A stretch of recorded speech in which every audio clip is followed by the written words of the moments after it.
So today I thought it would be fun to do a sort of a challenge, how to make a one color garden actually look interesting. And then I tried to do it and I failed miserably. No, I'm just kidding. Don't go away. Don't click off just yet. We could totally do this. And here's how we're going to do it. My name is Amy, and over at prettypurpledoor.com and here on YouTube, I'm teaching home gardeners how to create landscapes that are uniquely you. So what if you want a one color garden? Somewhere calm and peaceful that you can enjoy after a hectic day? You're probably thinking it'll look something like this picture here, right? But then your reality looks a little bit more like this. So in this video, I want to show you how you can add tons of interest while using plants that are all the same color. And gardens with a really limited color palette can actually be really beautiful and interesting. So you can create a calm and peaceful garden with just your favorite color, and it doesn't have to fall flat.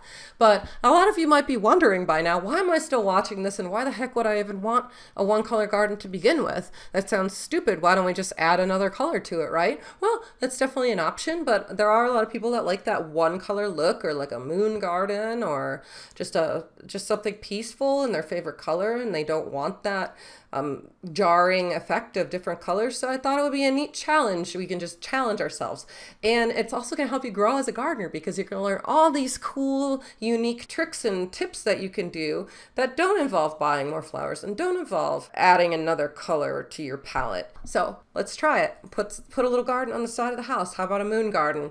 This is commonly seen in these white gardens, moon gardens. People love them, but then they go to make one and it's actually very difficult. To make it even more difficult, I thought we'd even choose a different color than the white in this video, and I'm going to go through the steps, and I'm going to show you the plants I'm picking and why I'm picking them and why they work and what doesn't and what does and all of that great stuff. So let's get to it. So here's a common scenario. You love purple, and you've been choosing all purple plants this year for your garden, and you're like, Amy told me to pick one color. So I went out and I picked one color, and here's what I've got. And I have some balloon flowers, I have some musk mallow, and I even bought some pansies. And it's a great start, but I don't know, Amy, I feel like it's lacking some personality. Maybe you're wondering what you could be doing wrong because you did do what I told you to do. So you start to add a bunch of colors, and you just start buying, oh, well, maybe I can add pink, and maybe I can add yellow, and I'm going to add some white, and I'm going to do some other things. And then suddenly it just begins to look like a hot mess. I mean, yuck, right? And this is what happens a lot. People start off with great intentions, and then they sort of fall into this trap. Then they're starting to add things that don't belong, and it just can get really out of hand quickly. Didn't this really just get out of hand quickly? It mushes together. Your eyes can't pick out the purple. So let's back up a step. Phew. So much better, isn't it? But what can we actually do to improve this? Because obviously choosing one color didn't work, and choosing too many colors didn't work. So now what? Well, it's all about adding contrast, and I'm going to show you a couple different ways that you can contrast these three plants here, because we don't want to go overboard like in that photo earlier. The first thing that I actually noticed about these three flowers is that the blooms on the flowers are all kind of similar in shape. So that's the first mistake there. It's just too many similar things. They're all sort of a rounded, like just little bloom shape. There's nothing interesting going on there. So how about something like this salvia here? It has a vertical spiky bloom to it, and it's still purple, so it works. And you can quickly see how much interest this adds just this one single plant. But let's keep going, because I have another plant in mind. How about these globe alliums? Like, I love these plants. This is my favorite plant.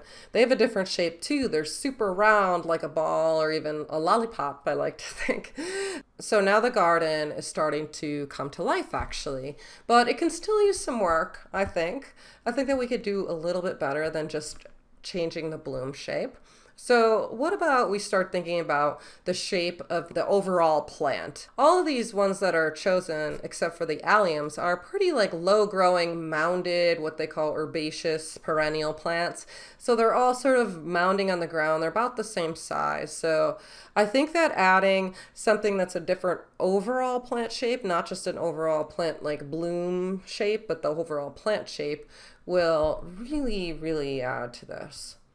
like this little blue stem grass called prairie winds. What's great about this is not only is the plant itself a different shape, it's also got a different texture than all of the other leafy perennials we've chosen. So it's a double whammy because we're doing plant shape and plant texture, and we're still in the purple. And I think a lot of people just forget to think about the shape of the foliage or the color of the foliage, and they're so focused on the color of the blooms that they forget that, okay, I'm using purple, and there's actually plants that have purple foliage, not just purple blooms, and they can add so much life and interest to your garden. I really like where this garden is headed, but I do think that we need a little bit more contrast. So although these plants are beautiful, and we even have some different shapes in there now, they're all kind of the same overall size. As far as like the height and the width of the plants goes, it's still going to be a very low growing garden. So we need to start thinking about adding different sized plants, like taller options. Let's add this Rose of Sharon shrub to the mix. It's called Blue Chiffon.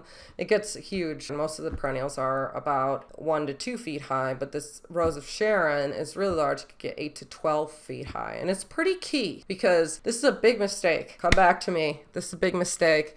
I see a lot of people, they just keep buying plants that are all the same size. In your home landscape and your front landscape, you do need to really stretch yourself and pick some substantial plants that are going to add interest. And I hear so many people say, I don't like shrubs, I just want flowers. And it's like, no, it's not going to add the structure and that backbone that you need to really make it come together. So it's looking really good now, I think. The other great thing about the Rose of Sharon, this Blue Chiffon, is not only it's a different overall size, but the shape of this plant is actually very different than the other ones that we've chosen.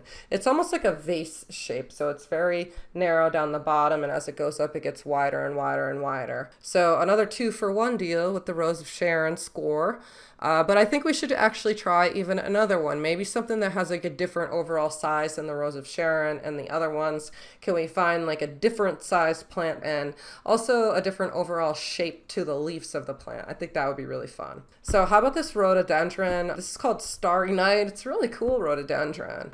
It's not super huge. It's a good size, 3 or 4 feet. It'll add another shape and another size. And the coolest thing is that the rhododendron leaves are evergreen. Even in the winter, it'll be fully covered.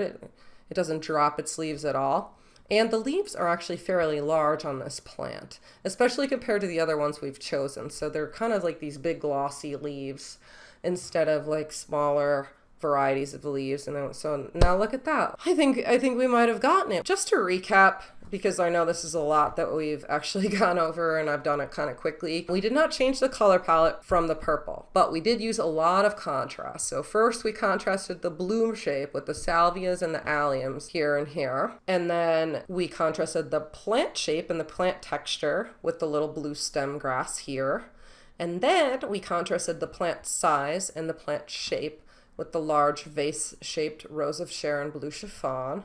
And then we contrasted the foliage shape and the plant size again with the rhododendron. Phew.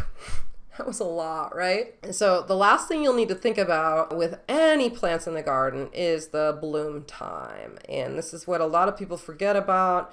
And although all of these are purple and they all look beautiful together, unfortunately, it's not going to look like this in your garden. That's because some of these plants bloom in the early spring, some bloom in the summer, some bloom in the fall. So this gives us something neat and interesting to look at all year round, but it does make a case for needing even more plants and adding more structure and more interest rather than just all perennials. As much as it would be great if all the plants in your garden bloomed all at the same time, it just doesn't work like that unless you really, really plan it out. So in my Design Your 4-Season Garden course, that's what I show everyone how to do. Not only do you learn more awesome tricks like this that are going to add super cool interest to your garden, but you're also going to learn how to make sure that plants are blooming all year long and what the plants look when they aren't in bloom and how important that is. And if you're a beginner, I know this can get super confusing, but it's also super fun and challenging to learn about. So if you're really interested in learning about plants and how they bloom together and gaining confidence and making your garden beautiful and unique, you can head over to prettypurpledoor.com/course to learn more about this Design Your 4-Season Garden course and enroll today. I'll see you over there.